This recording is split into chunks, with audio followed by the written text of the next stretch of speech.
Nasawi ang 58 anyos na babae matapos mabagsakan ng natumbang puno ng papaya ang kanilang bahay sa Pampanga.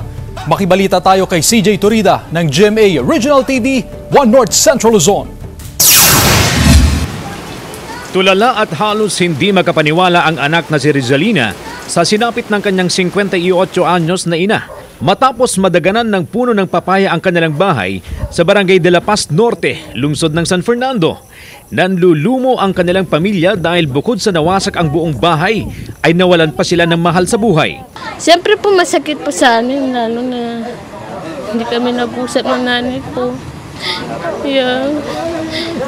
Sorry. Nasa si mama ko. Patawad po, mama. Sa paunang investigasyon ng pulisya, kasagsagan ng malakas na ulan at hangin nang mangyari ang insidente. At tanging ang biktima lang na si Lolita Reyes ang nasa loob ng bahay. Pagsakan ng kanyang bahay, ang bahay kasi niya made of light materials. Ang kanyang kapitbahay, nung narinig yung pagbagsak ng papaya, ay sinilip nila ang kanilang kapitbahay at nakita nila na dadagkanan ito ng puno ng papaya. Nung umuwi ako, hinahanap ko siya, wala na, nakita ko na lang yung papaya, nakatomba. Pero yung asawa ko, yung tumulong, yung dito, yung kapitbahay namin. Kami lang ako kasing dalawa dyan eh. Kayo lang mo dalawa? Tapos yung hangin, saka yung, yung ulan. Hindi niyo inakala na babagsak? Oo, di ko akalain na babagsak.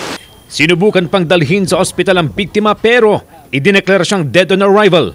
Aabot sa mahigit 20 talampakan ang taas ng puno na natumba sa bahay ng biktima. Talagang nasira siya ng papaya, talagang nadaganan siya. Sana yung mabubuting puso, magtulungan po kami na magawa uli yung bahay namin.